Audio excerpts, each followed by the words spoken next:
Hello everybody, my name is Regan Durfus.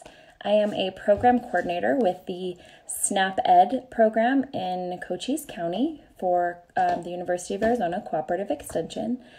I am also an international board certified lactation consultant, otherwise known as an IBCLC, and I'm an infant feeding specialist. So I am here to talk to everybody today about infant feeding during the time of coronavirus. I'm going to just give it a couple of minutes to see if we have some people join us. So we'll just give it one moment and I will make sure I can pull up this live on our computer here.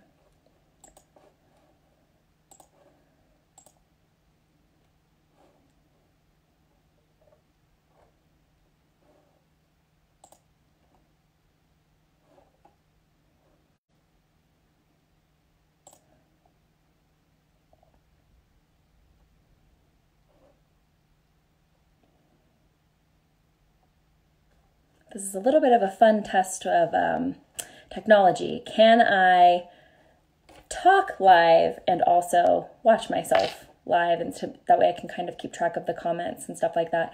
I don't know that I'm going to be able to do that. So if you have comments, I will do my best to, or questions, I'll do my best to answer them, as well as get back to you after this live is over.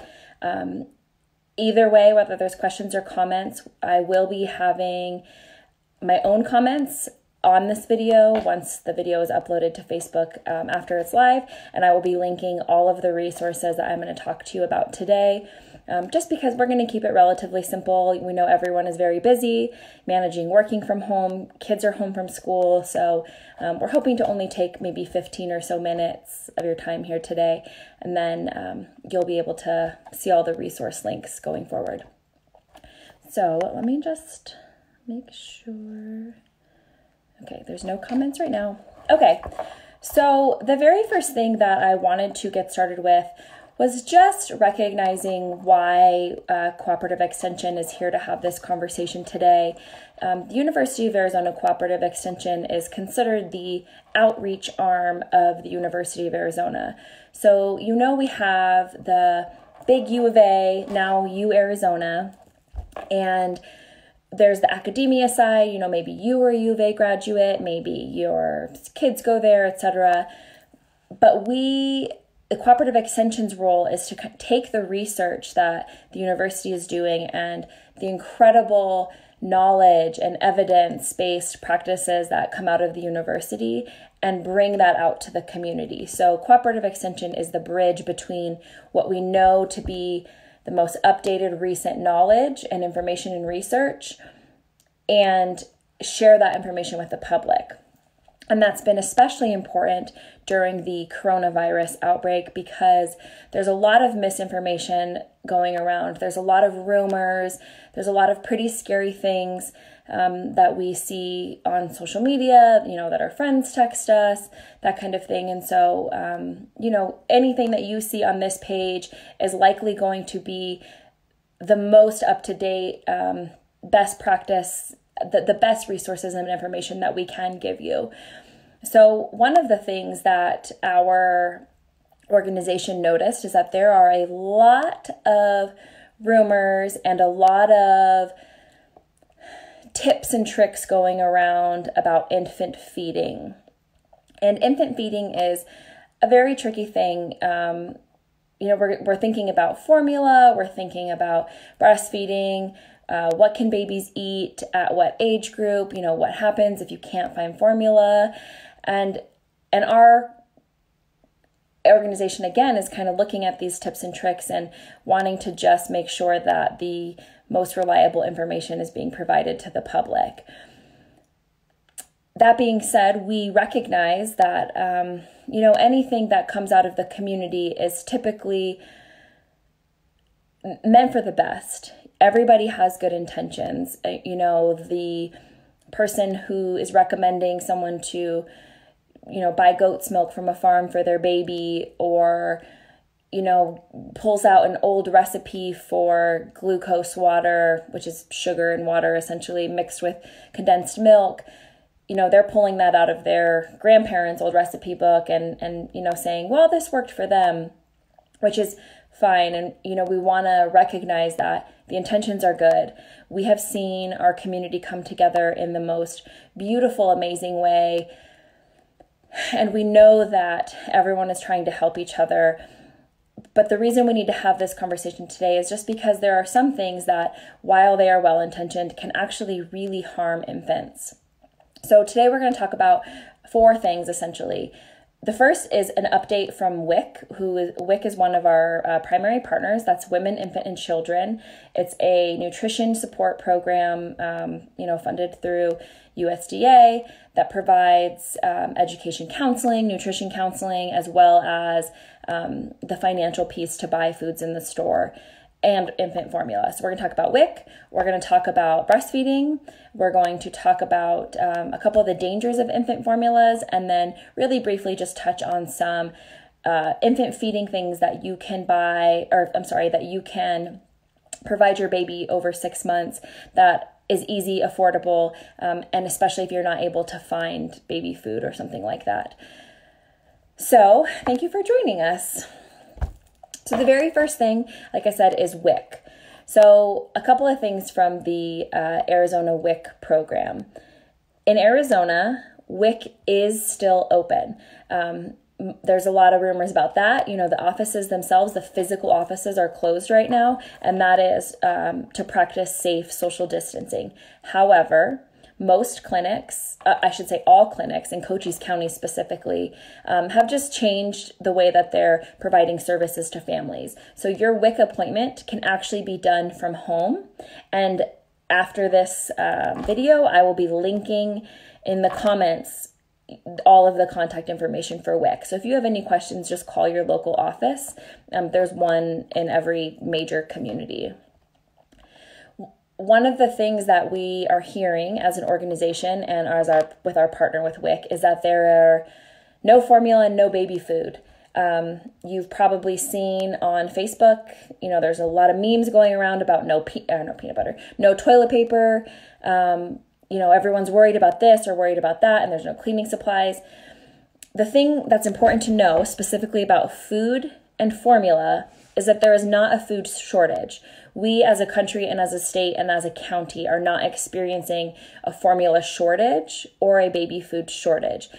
The problem is the stores are just not having enough time to restock because people are bulk buying things. So both formula companies and food distributors are doing their best to get the food to the stores, and the stores are doing their best to have employees restock the grocery store or restock the aisles. But it's really tricky right now, especially with, maybe lack of employees due to the coronavirus. People are staying home, people are sick, people are following social distancing. So, but the good news is there's not a shortage. It's just maybe kind of tricky right now to actually find the things. So our recommendation is to call WIC, have a conversation with your nutrition specialist about any difficulties that you're having. One suggestion that somebody had was to contact the grocery store, whether it's your local Fry's or if it's a dollar store or it's your local grocer, if you're in a smaller community, if it's a gas station type place, just call and talk to them and see if they would be willing to either hold WIC specific eligible foods or even if they have anything in the back, any formula in the back that maybe hasn't been distributed yet. So just have those conversations with them, or just keep trying. That's the other thing is, just trying to get there at the right time that things are being stocked. There are many WIC approved foods, and we recommend that you call your WIC office and talk to your nutrition specialist if you are finding that you can't find the right foods that you're WIC eligible.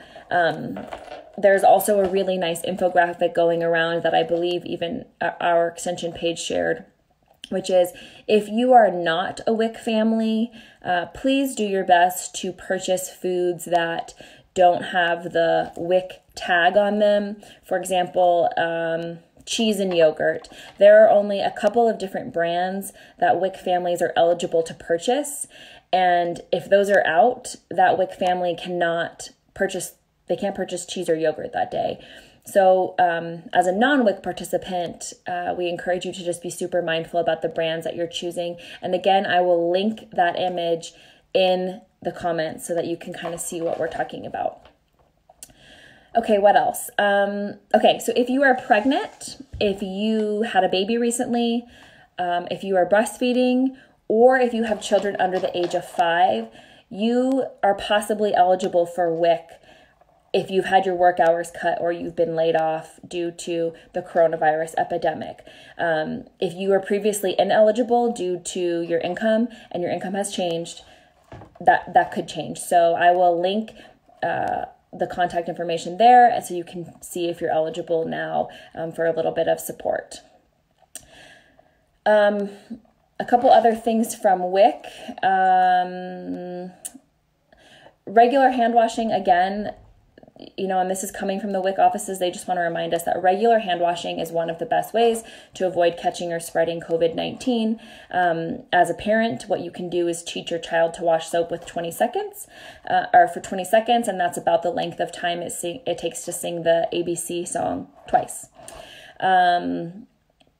We also want to just give a huge thank you to dedicated WIC staff who are working both on the front lines and in administrative roles to serve WIC participants.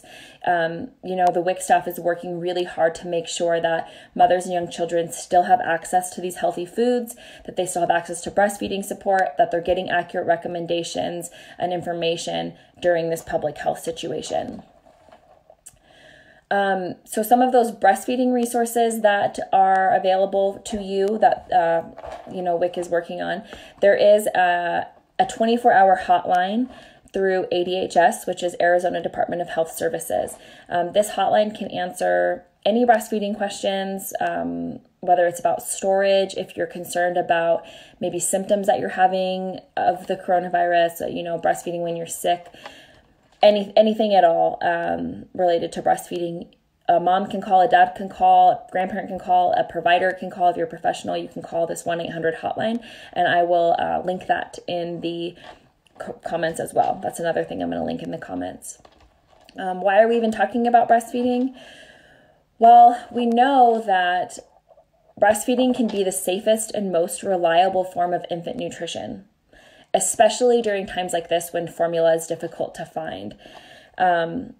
Breast milk is right there. And so if you are someone that is currently pregnant and is going to deliver soon, if you are a new mommy who is maybe having difficulty with breastfeeding or has some questions about continuing breastfeeding, if you're a parent that's considering weaning or you were considering weaning, we highly recommend that you continue breastfeeding as long as possible, especially during this coronavirus outbreak, because it is an easily accessible food for your baby. There's no concern about running out of formula. There's no concern about, am I doing good water for this formula, the safe water, storage of formula, that kind of thing. If you're having difficulties or you have any questions about continuing breastfeeding or getting started with breastfeeding, I will link that hotline in the comments. There are a ton of resources available to support you. And even though, it might be difficult to find an in-person lactation consultant right now, a lot of different lactation consultants around the state are working on telehealth to include the 1-800 hotline. So you actually could call the hotline with a concern, and if it's related to latch or, suspected tongue tie or just any concerns at all, that lactation consultant can actually see your infant, see you, talk to you. It's not just trying to figure it out over the phone, which a lot of moms are finding way more helpful. So that is available to you. And again, I will link that in the comments. So in addition to breastfeeding being more accessible during times like this, breast milk also has baby-tailored immune system properties that actually protect infants from illness. So if you are a breastfeeding mom, your body is making breast milk specific for your baby. And so if your baby is, say, coming down with a common cold or is a little sniffly, your breast milk is actually making breast milk with immune properties in it to help heal that baby faster and make that baby stronger. Even if your baby's not sick, your breast milk is tailored to keep that baby's immune system strong. And so we just want to highly encourage, if you can breastfeed, if you're considering breastfeeding, or you're currently breastfeeding, to continue to do that as long as possible. Breastfeeding safety in the times of coronavirus. So this is the current recommendations from the CDC, which is if you're breastfeeding and you have symptoms of coronavirus or you've been confirmed positive for coronavirus, the steps you can take to avoid spreading the virus to your baby would just be washing your hands before you touch your baby. If your baby's going to feed at the breast, wear a mask if possible. And then wash your hands before touching any pump parts, any bottle parts, and make sure you're really cleaning and disinfecting all parts after use. I will be linking in the comments sanitization and cleaning of pumps and parts and how to do that safely in the comments. Okay, so that's breastfeeding. And then we just want to talk about the dangers of DIY, do-it-yourself infant formula alternatives. So if your grocery store is out of WIC infant formula, or you're not on WIC and your grocery store is out of formula, please contact your local WIC clinic. Contact this. You can send a message or a comment to this Cochise County Cooperative Extension.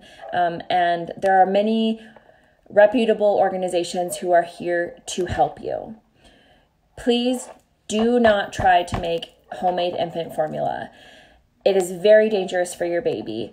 We understand that this can be a very scary time, and it's especially scary if you're running low on formula and your baby needs to eat, especially those very young infants. But do not make homemade infant formula. So I just wanted to share a couple of things for you to know, because we've had a lot of people, when we've talked about the dangers of homemade infant formula, didn't know the severity of the danger. So, whole cow's milk for infants under age 1, unless your doctor tells you differently, unless your pediatrician tells you differently, and always, call your pediatrician if you're considering any kind of changes from a typical diet, whether of breast milk or for infant formula, regulated infant formula. Call your pediatrician and talk with them first. But this is from American Academy of Pediatrics. Whole cow's milk is not recommended for infants under age 1 because it just doesn't have the right nutrient content. Formula isn't just dried cow's milk. Formula is tailor-made to have the exact right balance of proteins and amino acids and vitamin E and potassium and sodium and chloride and protein and I already said proteins and iron, all of these things that the right balances are to keep your baby safe, instead of having negative health effects. Throwing off those balances can be very harmful for your infant, and that's why we can't just say, well, let's just mix this thing together, because it's not going to have the right balance of those nutrients. That being said, I do also want to stress, if you can breastfeed, because breast milk doesn't have to have the FDA regulating anything. Breast milk has the exact tailor-made nutrients for your infant, for your specific baby, not just general for all babies. And breast milk does have nutrients in it that has not been able to been replicated by formula yet, even the best formula.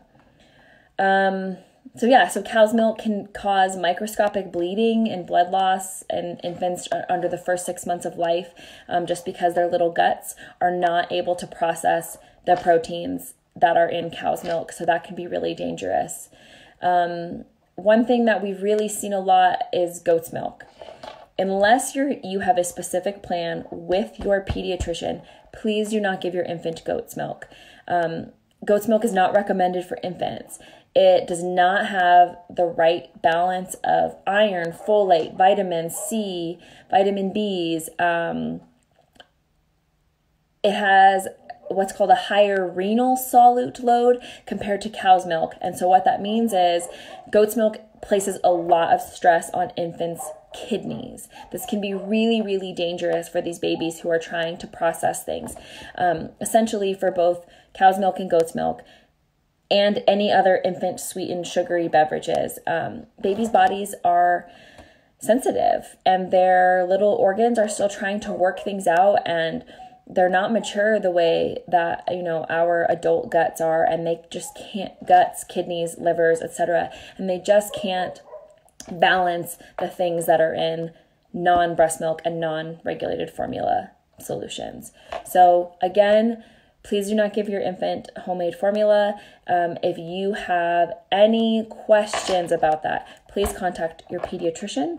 Please contact your local WIC office. You can send us a message. Your community is here for you to support you to feed your baby in safe and healthy ways. Okay, so the last thing that we just wanted to touch on briefly today was, what if you can't find baby food? This is for babies after 6 months, unless you've talked to your pediatrician otherwise, but for the first 6 months of life, it is the American Academy of Pediatrics recommends that babies are exclusively breastfed. So after that 6 months, if you or your baby's closer to 9 months, 12 months, and you've already been experimenting with baby food, and you can't find it in the stores, I just wanted to show you a couple of alternatives. We're not doing a food demo today. I don't have the right safety supplies. I don't have gloves with me at my home. Like most of you, I am working from home, so we do what we can. But I do wanted to show you a couple of affordable baby food options that you can do. So this very first one is just French-style green beans. This is frozen. I buy it frozen because I'm not sure when I'm going to eat it exactly, especially with what's happening right now. I don't want to get anything that's going to go bad quickly. So I buy frozen. And so if I were going to make some baby food out of this, I probably wouldn't have gone French green beans. I probably would have just gone with cut green beans, but this is what I have. So if I were going to make baby food with this for my older baby, first, I would make sure that this is no sodium. So I would look in the ingredients on the back here, and the ingredients are just green beans. That's it. I mention that because a lot of the canned foods, if you're eating canned green beans, you can have no salt or green beans with salt added. For these babies, we want to make sure that we're adding the no sodium options. So I would just take these green beans.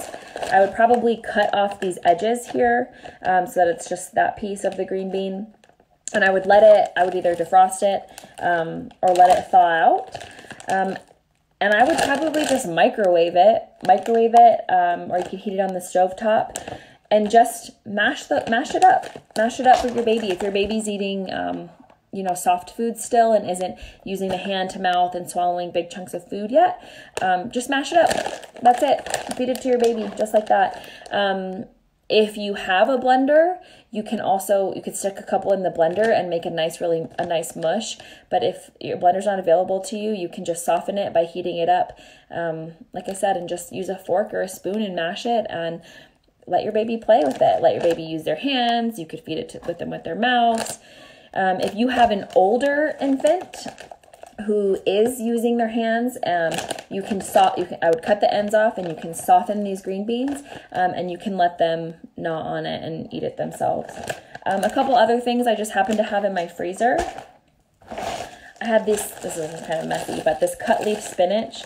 Again, it's frozen because it's easier for me to just grab it and go rather than having something go bad. And the ingredients here are just spinach, no added salt or sugar or anything like that. And I would do the same thing. I would warm it up and mush it up and serve it to my baby. You can mix it in with things. If your baby has already tried, say, spinach and peaches, mix it up for them and see if they like it.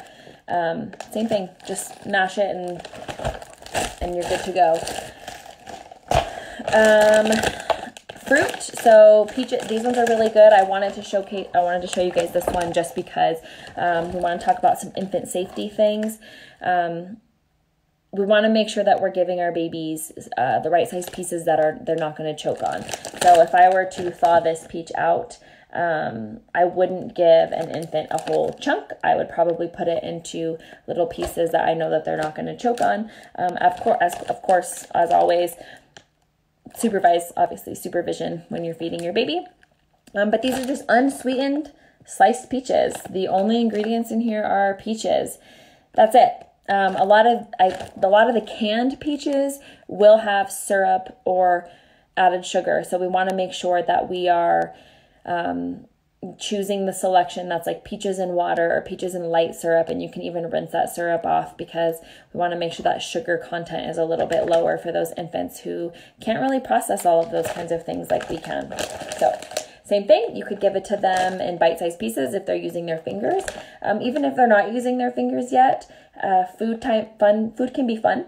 So we want to make sure that we're letting those babies explore their foods a little bit.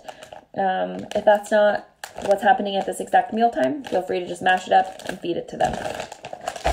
One other thing that I wanted to show you, months and months ago I believe it was at a powwow event, which is the commodities event, the 70 pounds of produce for $12 that are put on throughout the community. I know there's one in Sierra Vista at one of the churches. We can link the powwows, or you can go to our Cochise County Cooperative Extension Facebook page, and at the top there should be a list of all of the food availability sites. But we got carrots. I am not going to eat 70 pounds worth of produce, but carrots we can do. So what I did is I just cut them up into strips like this, and I put them in the freezer. And what I'll personally do with them is probably make like some kind of soup or hot dish, like a stir fry type dish. But what you can do with them if you're trying to feed your infant is you can defrost these and you can boil them or microwave them. We want them to be really soft and biteable, and your baby can grab it and chew it themselves. Or you can make baby food like we talked about earlier, heat it up, mash it up, or blend it up and serve it to your infant that way, or put it into bite-sized safe pieces for them. So just an idea, if you are going to any of the free food distribution sites or you are participating in powwow, you can really use that food for infants, for those babies and toddlers. Also, if you don't have a baby or a toddler, but you know that your neighbor does, or you know that somebody else does, if you're able to go to the powwow events or any of the free distribution events, pick up some veggies for them, pick up some or some fruit for them, and practice safe social distancing and drop it off at their door. Let them know what they're doing or what it's for. I will also put in the comments some safe food preparation practices, because we want to make sure, especially if we're feeding these young infants with immature systems, that we are really being food safe, which is washing our produce the right way, storing things the right way. So we will also link that in the comments, So that's pretty much all we wanted to cover today. A lot of information, a couple different topics, keeping it kind of short and sweet. I have a lot of things to link in the comments here for you guys afterward.